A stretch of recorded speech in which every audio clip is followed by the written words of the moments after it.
सारथी success centre में आज फिर आपका स्वागत है। पिछली क्लास में हमने वर्ण विचार के बारे में पढ़ा व देखा था। आज उसी क्रम को आगे बढ़ाते हुए हम वर्ण विचार या वर्णों का जो क्रम हमारे पाठ्यक्रम में आता है, हमारी प्रतियोगी परीक्षाओं में आता है, उसको हम देखेंगे व पढ़ेंगे। वर्ण किस क्रम से हम देखते हैं, पढ़ते हैं, या फिर शब्दकोश में कोई शब्द आ गया, उस शब्द को हम किस प्रकार से प्रथम, द्वितीय, तृतीय स्वरूप में देखेंगे या प्रथम व द्वितीय या तृतीय स्थान पर रखेंगे, उसके बारे में हम आज अपनी क्लास में विचार करेंगे। उससे पहले हमें ये देखने की जरूरत है कि वर्ण जो क्रम हम निर्धारण कर रहे हैं वो वर्ण स्वर रहित किस प्रकार से होते हैं या फिर किए जाते हैं। तो आइए चलते हैं हम अपनी इस क्लास में। वर्ण को स्वर रहित करना, वर्ण को स्वर रहित करना, वर्ण स्वर रहित। अब देखा होगा आपने कि हम एक तो लिखते हैं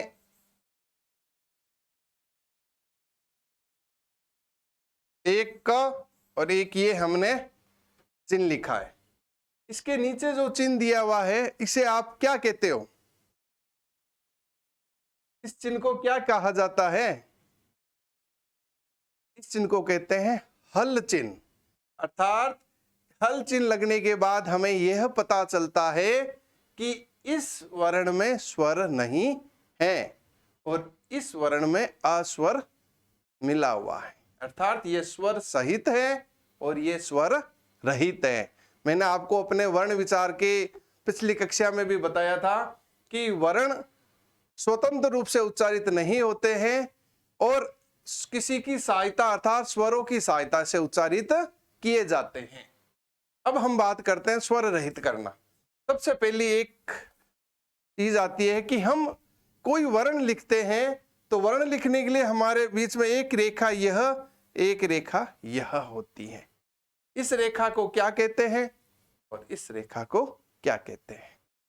यह जो रेखा है इसे हम कहते हैं शिरोरेखा, शिरोरेखा।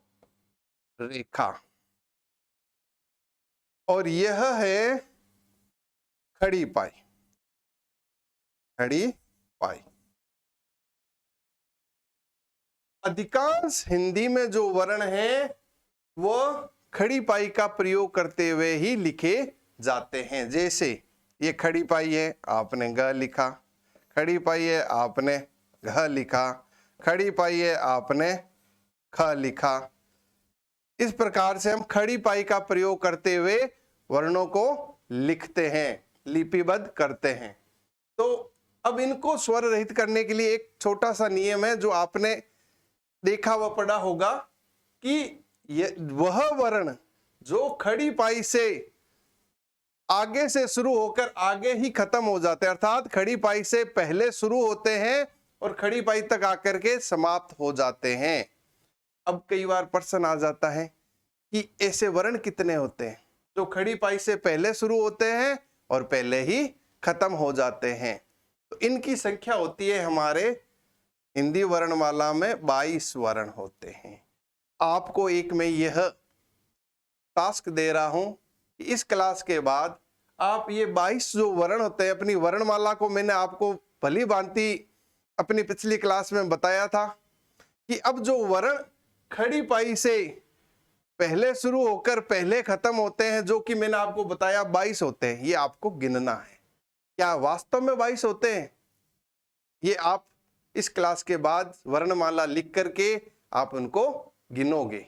मैंने आपको उदाहरण स्वरूप में बता दिया। देखो यह ग, घ, ख, जैसे वह, ये देखो खड़ी पाई है और ये खड़ी पाई से पहले शुरू होकर के खड़ी पाई तक आकर के खत्म हो गया है। तो इस प्रकार के हिंदी वर्णमाला में 22 वर्ण यानी कि व्यंजन होते हैं। कारण कि हम जो स्वर रहित करेंगे वो हम व्यंजनों को ही करेंगे। जो 33 व्यंजन होते हैं उनमें से जो 22 व्यंजन है वो 22 व्यंजन इस प्रकार से लिखे व पढ़े जाते हैं। अब इनको स्वर रहित करने के लिए हमारे पास क्या नियम है? सीधा सा है कि वह वर्ण जो खड़ी पाई से पहले शुरू होकर पहले ही खत्म हो जाते हैं, उनको स्वर रहित करने के लिए हमें वो खड़ी पाई को हटा देते हैं। जिस प्रकार से हमने इस खड़ी पाई को हटा देंगे, वह की इस खड़ी पाई को मैंने हटाया,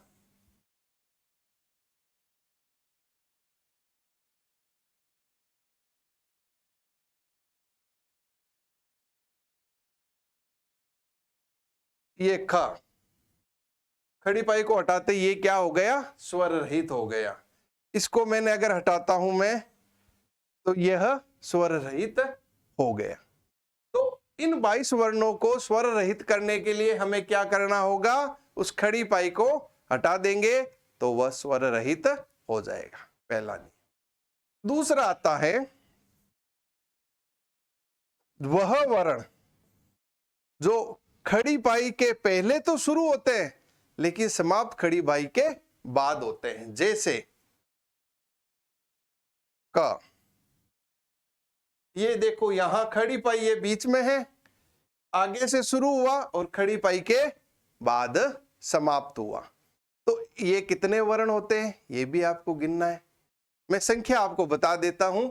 इन वर्णों की संख्या हमारे पास होती है 2। इन वर्णों की संख्या 2 होती है। अब इनको स्वर रहित करने के लिए हमें क्या करना होगा? जो खड़ी पाई के बाद वाला जो चिन्ह है उसको हम आधा कर देंगे। और आधा क्यों करते हैं इसका भी मैं आपको कारण बताऊंगा। जैसे इसको हम आधा कर देंगे,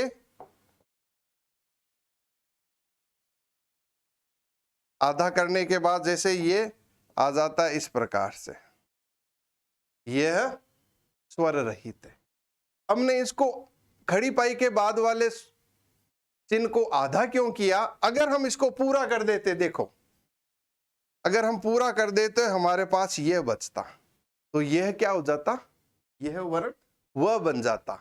इसलिए हमने उस वर्ण के स्वरूप को जो बदले नहीं उसको रखने के लिए हमने क्या किया? खड़ी पाई के बाद वाले चिन्ह को हमने आधा किया, पूरा नहीं खत्म किया बल्कि आधा किया। इसी प्रकार से एक वर्ण आता है फ। क्या आता है? फ। इसको हम आधा करने के लिए अगर हम इसको पूरा कर देंगे आधा, तो ये हमारे पास ये बच जाएगा। इसको हम कई बार प भी पढ़ लेते हैं दृष्टि भ्रम के कारण। तो हमें इसको आधा करने के लिए जो खड़ी पाई का चिन्ह है उसको इस प्रकार से कर देंगे, तो ये बन गया स्वर रहित। ये होते हैं हमारे पास 2 वर्ण। मैं आपको बता देता हूं, क और फ, इनको स्वर रहित इस प्रकार से किया जाता। अब 22 ये हो गए, 2 ये हो गए, तो हमारे पास कितने आगे? 24 वर्ण आगे, अर्थात 24 व्यंजन आगे। हमने व्यंजन पढ़े थे 33 व्यंजन पढ़े थे। अब बाकी शेष है, उसका एक और नियम चलता है कि वह वर्ण जो नीचे अर्धचंद्राकार रूप में लिखे जाते हैं, जैसे मैंने लिखा ड, मैंने लिखा ढ, लिखा जैसे मैंने लिखा द, ये इस प्रकार के जो वर्ण है जो नीचे इस प्रकार के चिन्ह के साथ लिखे जाते हैं, तो ये चिन्ह क्या कहलाता है? ये चिन्ह क्या कहलाता है मित्रों? ये चिन्ह कहलाता है अर्धचंद्राकार। अर्धचंद्राकार। तो इस प्रकार के जो जितने भी व्यंजन वर्ण बने हैं उनको हम अर्धचंद्र वर्ण के नाम से भी जानते हैं। यह जो अर्धचंद्र वर्ण जो नाम दिया गया था, हमें पाणिनि का नाम सुना होगा हमने, जो व्याकरणाचार्य थे। उसी प्रकार हिंदी की व्याकरण की संरचना को व्यवस्थित करने वाले जो विद्वान थे, जो मर्मज्ञ थे, जो ऋषि तुल्य थे, उनका नाम था कामता प्रसाद गुरु। इसीलिए उनको हम हिंदी का पाणिनि भी कहते हैं। ये प्रश्न आप ध्यान रखना, कई बार पूछ लिया जाता है कि हिंदी का पाणिनि किसे कहते हैं? तो हिंदी का पाणिनि हम कहते हैं कामता प्रसाद। कामता प्रसाद को हम क्या कहते हैं? हिंदी का पाणिनि कहते हैं। तो उन्होंने जब हिंदी व्याकरण की संरचना को संगठित किया था तो उन्होंने ये बताया कि इस प्रकार के वर्णों को हम अर्धचंद्र वर्ण भी कहते हैं, साथ में इनको गोल वर्ण भी कहा जाता है, गोल वर्ण भी कहा जाता है। अब आपके मन में एक प्रश्न आ रहा होगा, सर ने 2 नियम में तो ये बता दिया कि एक में आप खड़ी पाई को हटा दीजिए, दूसरे नियम में आप खड़ी पाई के बाद वाला जो चिन्ह है उसको आधा कर दीजिए। अब हम इसमें किसको आधा करेंगे, किसको हटाएंगे? तो इसका भी हम समाधान किए देते हैं कि अगर इस प्रकार के गोल वर्ण आ जाए, इस प्रकार के गोल वर्ण आ जाए तो हम क्या करेंगे, इसके नीचे ये हल चिन्ह लगा देंगे। क्या कर देंगे? ये हल चिन्ह का प्रयोग करेंगे। हल चिन्ह का प्रयोग करते ये क्या हो गया, स्वर रहित हो गया, स्वर रहित, अर्थात अब इसमें स्वर नहीं रहा है। क्लियर? इसी प्रकार ये जितने भी वर्ण हैं, अब मैं आपको इसकी संख्या बता देता हूं और आपसे ये अनुरोध रहेगा कि आप इनको भी अपने टेक्स्ट बुक या नोटबुक जिसमें आप तैयारी कर रहे हो उसमें लिखे जरूर। इनकी संख्या होती है 9, इनकी संख्या होती है 9, जो तीसरे नियमों के अंतर्गत आते हैं। लेकिन इसमें से एक र वर्ण को हम निकाल देंगे। क्या कर देंगे? र वर्ण को निकाल देंगे। तो पीछे कितने बचे हमारे पास? 8 वर्ण। अगर प्रश्न ये आए कि हिंदी में अर्धचंद्रवृत्त की संख्या या फिर गोल वर्ण की संख्या कितनी है, तो हमारे पास आंसर आएगा 8। क्लियर? तो इनको हम स्वर रहित करेंगे तो इनके नीचे हम हल चिन्ह का प्रयोग जरूर करेंगे। अगर हल चिन्ह का प्रयोग नहीं करेंगे तो वह हमारे लिए अशुद्ध हो जाएगा, वो स्वर रहित नहीं कहलाएगा। क्लियर? चले आगे। अब हम बात करते हैं र की। अब हम बात करते हैं र की। आपके साथ में 2-3 लिख देता हूं शब्द। रोशनी,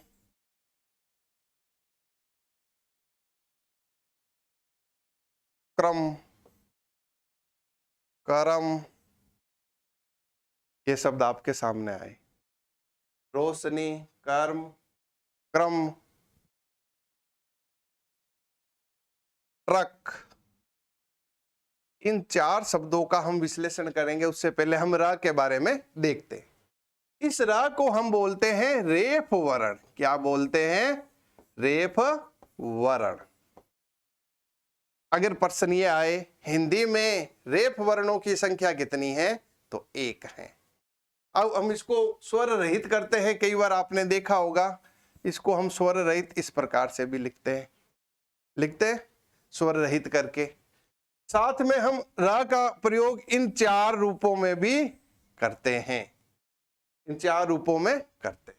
अब इनमें हमें देखना होगा कौन सा स्वर रहित है और कौन सा स्वर सहित है। ये 4 रूपों में हम हिंदी भाषा में र का प्रयोग करते हैं। अब देखो, रोशनी शब्द है, हम अगर इसका मैं विग्रह करूं, वर्णवार विग्रह करूं, तो ये आएगा र, ओ, स, अ, न और ई। ये वर्ण विग्रह हुआ। इस शब्द का वर्णों को अलग अलग रूप में ये मिला। र में ओ मिला, स में अ मिला और न में ई मिला, तो ये मिलकर के क्या बना? रोशनी। अब अगर हम इसका विग्रह करूं, अब ये देखो, ये जो क्रम शब्द है इसमें नीचे देखो र लिखा हुआ है। कौन सा? ये है। यह चीज क्या है? र है। अब आप ये बताओ मुझे कि ये र स्वर सहित है या स्वर रहित है? थोड़ा आप अपने मस्तिष्क पर जोर डालिए और इस पर विचार करिए कि यह स्वर सहित है या स्वर रहित है। जब तक मैं इनके वर्णों का विच्छेद करता हूं, वर्णों का विग्रह करता हूं।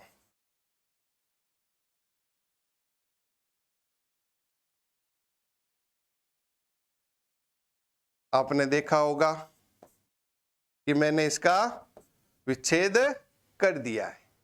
अब आप इसमें क्या देख पा रहे हो कि सर आपने क को तो हल चिन्ह के साथ लिखा है, उसमें आ स्वर जोड़ा नहीं है, तो क्या क स्वर रहित है? यस, यहां इस क्रम शब्द में क है वह स्वर रहित है, और र में हमने अ जोड़ा है तो वह स्वर सहित है, और फिर मां में आ जोड़ा है। इस प्रकार से ये क्या बना? क्रम शब्द बना। अर्थात इस प्रश्न का उत्तर अब हमारे सामने है इस वर्ण विच्छेद के माध्यम से कि क में जो र है वह स्वर सहित है। अगला देखो, क्रम शब्द है।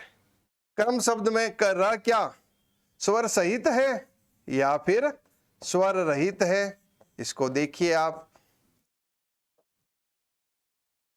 अब जैसे मैंने लिखा, आपके मन में यह समाधान भी आया होगा कि यहां तो सर ने र के साथ अ वर्ण जो स्वर है वो जोड़ा नहीं है, अर्थात यहां र क्या है? स्वर रहित है। क के साथ हमने अ स्वर को जोड़ा तो क हुआ। र जो हल चिन्ह के साथ था, इसमें हमने किसी स्वर वर्ण को नहीं जोड़ा, और मां के साथ आ जोड़ा, तो क्या बना? क्रम। अब इस दोनों शब्दों में आपको कुछ परिवर्तन लिखने में दिख रहा है। देखो, इसमें भी हमने र लिखा, इसमें भी हमने र लिखा। एक आपको महत्वपूर्ण चीज बता देता हूं, हमने अक्सर इस चीज पर ध्यान हमारा नहीं गया है। हो सकता है आपका भी अब तक इस पर ध्यान नहीं गया है, चाहे आपने कितना ही अभी तक हिंदी भाषा को पढ़ा होगा। छोटी सी चीज है कि अगर र स्वर सहित होता है तो वह इस शिरोरेखा के नीचे आता है। कहां आता है? नीचे आता है। यहां हमने शिरोरेखा का प्रयोग किया और र क्या आया? नीचे की तरफ आया। और यदि र स्वर रहित होता है, अर्थात हल चिन्ह का होता है, तो र इस शिरोरेखा के ऊपर आता है। ये पहला कारण तो ये। दूसरा और बताऊंगा आपको अभी, जिससे कि आप इस शब्द को, इन शब्दों को अपने जीवन में भविष्य में जब कभी उच्चारित भी करो, कि कब लेखन भी करो, तो आपको किसी प्रकार की समस्या का या दुविधा का सामना इस क्लास के बाद मैं ये समझता हूं नहीं करना पड़ेगा। दोस्तों, आपको, आप मेरे साथ जुड़े रहिए। आपको हिंदी भाषा व्याकरण की छोटी से छोटी, नई से नई चीज आपको निकाल करके मैं आपके सामने प्रस्तुत करने के लिए तैयार हूं। बस आप जुड़े रहिए दोस्तों। इस प्रकार से आप अपना प्यार और अपना आशीर्वाद इसके साथ बनाए रखें। तो हमने देखा कि जो स्वर सहित र है वो शिरोरेखा के नीचे आता है, और जो स्वर रहित र है वो शिरोरेखा के ऊपर आता है। ये पहला नियम। दूसरा, जो स्वर सहित र है वो जिस शब्द पर चिन्हित होता है हमेशा उसके बाद उच्चारित होता है। क्लियर? देखो, मैंने इसका उच्चारण करूंगा, कर्म, क र म किया, तो क के साथ इसने हमने इसको प्रयोग किया तो क के बाद उच्चारित हुआ। जब कभी आपको कोई शब्द उच्चारित करे और आप सुने, उसमें अगर आपको किसी भी वर्ण के बाद र दे सुनाई, तो आप भली भांति अपने मस्तिष्क में ये निश्चित कर लेना कि यह र स्वर सहित है और इस वर्ण के बाद उच्चारित हो रहा है। क्लियर? जैसे ब्रह्म शब्द है, मैंने भ बोला, फिर र बोला और फिर मां बोला। क्लियर? और यदि स्वर रहित स होगा, र होगा, तो वह जिस वर्ण के साथ लगा हुआ है उससे पहले उच्चारित होगा। कर्म उच्चारित हुआ, और उस उच्चारण में आपको एक कुछ फर्क भी लगा होगा। मैंने र पर ज्यादा बल नहीं दिया, अर्थात जब कभी कोई शब्द उच्चारित होता है और उसमें र किसी शब्द से पहले उच्चारित होता है और हल्का सा बिना किसी बल के उच्चारित होता है, तो वह र सदैव और सदैव स्वर रहित होगा। क्लियर? जैसे मर्म, म मैंने बोला, फिर र पर अधिक बल नहीं दिया और फिर मैंने म बोला। ये रहा मर्म। स्पर्श, र बोला लेकिन हल्का बोला। क्लियर? दो चीज समझ आई इस र के बारे में आपको कि स्वर सहित र होगा वो शिरोरेखा के नीचे प्रयोग होगा, और स्वर रहित है वो शिरोरेखा के ऊपर होगा। स्वर सहित जिस शब्द के साथ लगा हुआ है उसके बाद उच्चारित होगा, स्वर रहित जिस शब्द के साथ लगा हुआ है उससे पहले उच्चारित होगा। क्लियर? अब आगे अब ये देखो एक ट्रक शब्द है, इसी प्रकार हम ड्रम शब्द भी लिख देते हैं।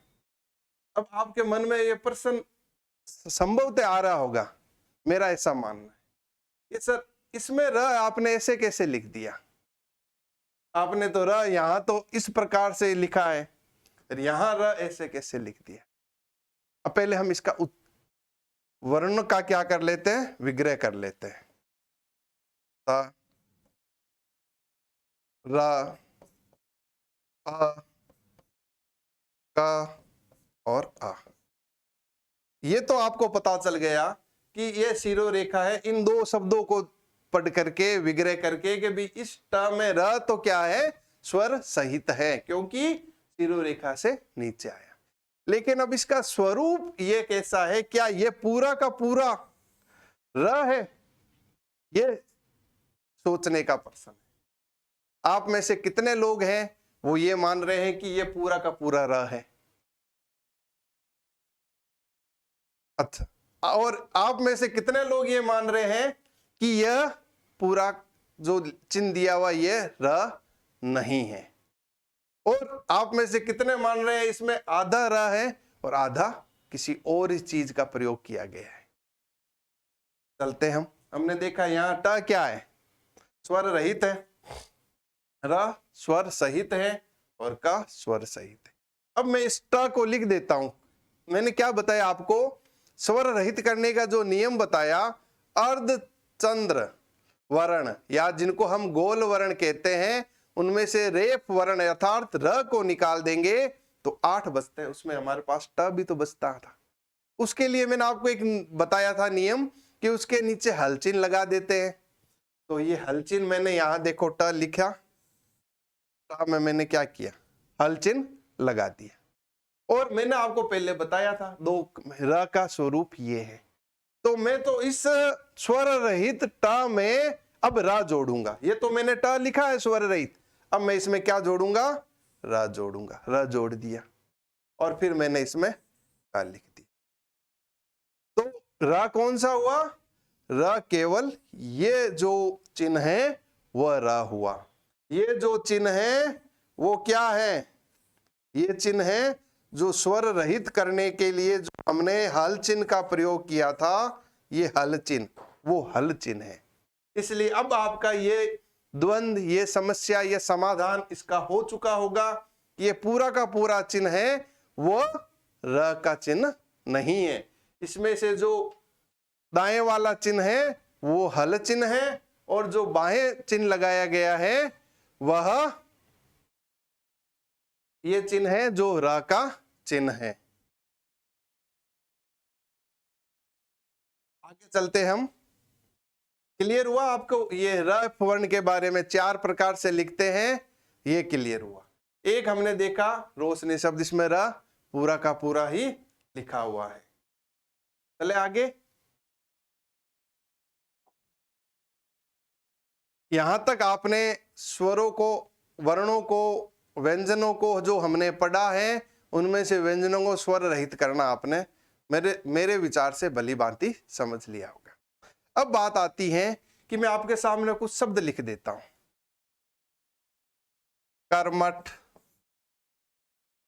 कर्म, क्षमा, क्षत्रिय, छई, कब, क्या, ये कुछ शब्द है आपके सामने। अगर हमें ये कह दिया जाए कि इनमें से वर्णमाला के अनुसार पहला शब्द कौन सा है, दूसरा कौन सा है, कई बार प्रश्न पूछ लिए जाते हैं। छोटा सा प्रश्न, 4 शब्द आपको एक प्रश्न में दे देंगे और इसमें से आ जाएगा कि वर्णमाला के अनुसार निम्न में से कौन सा शब्द प्रथम है। तो इनको प्रथम करने के लिए हमें वर्णमाला का क्रम देखना होता है। तो हमने स्वर पढ़े थे अ से लेकर औ तक, क्या वही क्रम है? और या फिर हमने व्यंजन पढ़े थे क से लेकर ज्य तक। अब आप देखना मैंने क्या उच्चारण किया, ज्य का पढ़ा था, लेकिन इसके अंतर्गत हमने ये देखा कि क्या वही क्रम चलेगा? नहीं। हिंदी वर्णमाला में शब्दों को, अक्षरों को जिस क्रम में लिखा जाता है उसी के आधार पर हम शब्दकोश को निर्धारण करते हैं और शब्दों का उसका क्रम निर्धारित करते हैं। मैं बता देता हूं आपको, यहां शब्दकोश में देखने के लिए पहले क्या आता है, सबसे प्रथम जो वर्ण आएगा वो अयोगवाह होगा। दूसरा जो आएगा वह चंद्रबिंदु का होगा। तीसरा जो आएगा वह विसर्ग का होगा। ये तीन शब्द वर्णमाला में शब्दकोश देखने के लिए प्रथम, द्वितीय और तृतीय स्थान पर प्रयोग किए जाते हैं। उसके बाद आ जाता है अ से लेकर के औ तक। अ से लेकर के औ तक, ये जो हमने स्वरों का क्रम देखा था वही क्रम चलता है। अ, आ, ई, उ, री, ए, आई, ओ और औ। पहले 1, 1, 2 और 3 नंबर पर अनुस्वार, चंद्र बिंदु और विसर्ग का जो है उसका प्रयोग हम करते हैं। इसके बाद व्यंजन आते हैं। हमने क का देखा, क के बाद क्या आएगा? क के बाद आप सोच रहे होंगे ख आएगा, नहीं, क्योंकि हमने कई स्वर देखे थे, स, त्र, ज्य और स्र। अब छ किससे बना था? क और स और स्वर अ से। तो इसमें पहला वर्ण कौन सा आया? क आया। तो ये छ किसके बाद आएगा? क के बाद। 2 नंबर पर व्यंजनों में सीधा क के बाद क्या आता है? छ आता है। फिर आएगा ख, ग, घ और पंचमाक्षर। क्लियर? अगला आता है इसी प्रकार च, छ, ज। अब क्या झ आएगा? नहीं। हमने क्या देखा? ज्या को किससे बनाया था हमने? ज और य और अ स्वर जोड़ करके। समझ रहे हो दोस्तों? जो हमने पिछली क्लास में इस तथ्य को भली भांति देखा और समझा व पढ़ा था। तो ये ज वर्ण इसके साथ जुड़ा हुआ है, तो यहां ज के बाद क्या आएगा? ज्य। उसके बाद आएगा ज, उसके बाद आ जाएगा य। ये क्रम चलता है। उसके बाद ट, थ, ड, ढ, उसके बाद आएगा ना। क्लियर? इसके बाद आता है त। क्या आ गया? त। त के बाद थ आ जाएगा? नहीं। अब आप समझ गए होंगे, क्योंकि सर ने त्र की तरफ देखा है, अर्थात त्र किससे बना है? त और र और आ स्वर जुड़ करके। तो ता इसमें क्या आ रहा है? पहला वर्ण आ रहा है। ता के बाद क्या आ जाएगा? त्र।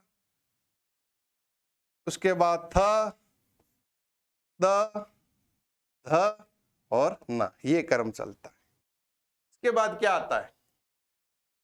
प, फ, ब, भ और म। क्या आ गया? प, फ, ब और म, भ और म। इसके बाद हम लेते हैं य, र, ल और व। ये क्रम है। इसी के क्रम में आगे निरंतरता में हम लेते हैं स। अब देखो, ये स्र शब्द है हमारे पास, जो स, र और अ के वेल से बना है, तो यहां हम लेंगे स्र। उसके बाद आ जाता है हमारे पास स, स और ह। क्लियर। तो हमने सभी वर्णों को एक क्रम से, प्रथम से शुरू होकर के अंतिम रूप तक इनको हमने व्यवस्थित कर लिया है। अब मैंने आपके सामने जो शब्द लिखे हैं हम उनका क्या करेंगे, स्वर रहित करके उनको वर्णों का वर्गीकरण करेंगे, वर्णों का विग्रह करेंगे, तो हमें पता चलेगा कि किस प्रकार से आ रहा है। अब देखो कर्मठ शब्द था हमारे पास, क अ आया, इसके बाद क्या आया, देखो स्वर रहित है तो हमने उसको क्या किया, र, के बाद म, अ, थ और अ। ये हमने कर्मठ शब्द का जो वर्ण विग्रह किया है वो क, स्वर अ, स्वर रहित र, म स्वर रहित जिसमें स्वर आ जुड़ा हुआ है, ठ और उसमें अ स्वर जुड़ा हुआ है। इसी प्रकार से मैं क्रम का कर देता हूं। इसमें देखो स्वर सहित है तो क के बाद र, फिर अ, फिर म और फिर अ आया। क्लियर। इसी प्रकार आगे मैं क्षमा शब्द का करता हूं। क्षमा देखो क और किससे बना हुआ है, स से बना हुआ है। क्लियर। और छ क्या है, पूरा है, तो हम यहां क्या लिखेंगे, क स और इसमें आ जुड़ा हुआ है, म और आ, क्या आ गया हमारे पास, स्वर आ गया। समझ पा रहे हो विग्रह। आगे हम इसी प्रकार से करेंगे क्षत्रिय शब्द का, क स अ, आगे क्या आ गया, त्र, देखो तो त र और ई, उसके बाद य और अ, ये आया हमारे पास। आगे हमारे पास एक शब्द है सही। मैं विग्रह कर रहा हूं, आप भी साथ साथ इसको करते चलना, जिससे आप इसको भली भांति और अच्छी तरह से समझ पाओगे। मैंने पहले छ का विग्रह किया, के बाद य का विग्रह किया, ये क्या बन गया, सही। इसके बाद आ रहा है कब, क स्वर अ,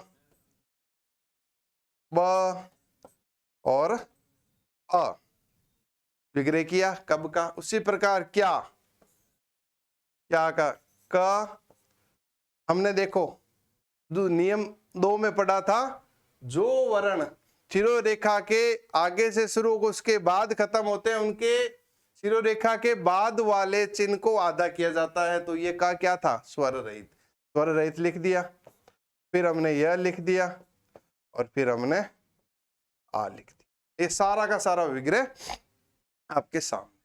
अब हमें इसे क्रम से देखना है कि पहले कौन आएगा, तो हम यहां देखते हैं।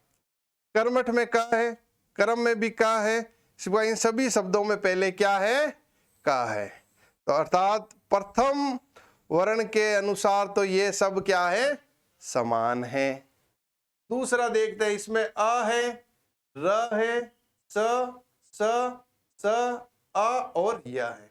तो हमें क्या दिखा, कर्मठ में अ दिखा और कब में आ दिखा। अब हम इन 2 वर्णों को लेंगे, कौन सा, कर्मठ और क।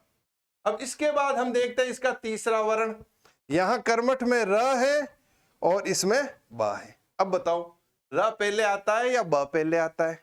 वर्णमाला आपके सामने है, वर्णों का क्रम किस प्रकार से निर्धारित होता है वो आपके सामने लिखा हुआ है। तो आप समझ गए होंगे कि ब पहले आता है। तो कब क्या शब्द हुआ हमारा, प्रथम। अगर वर्णमाला का क्रम से पूछा जाए शब्दों का तो कब क्या हुआ, प्रथम। और कर्मठ क्या हो गया, दूसरा। कर्मठ क्या हो गया, दूसरा। तो अब हम इनको निकाल देते हैं। अब इसको मैं ऊपर लाइन फैल रहा हूं कि भाई ये कंप्लीट हुआ हमारा, ये भी कंप्लीट हुआ, या फिर मैं इनको हटा देता हूं।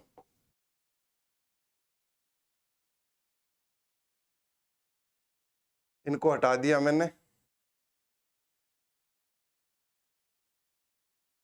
हट गए, ये हमारे सामने से हट गए। पहला और दूसरा हमने निर्धारण कर लिया, हट गए। अब हमारे सामने देखो, इसमें प्रथम में का है, यहां क्रम शब्द में र आ रहा है, यहाँ स आ रहा है और यहाँ य आ रहा है।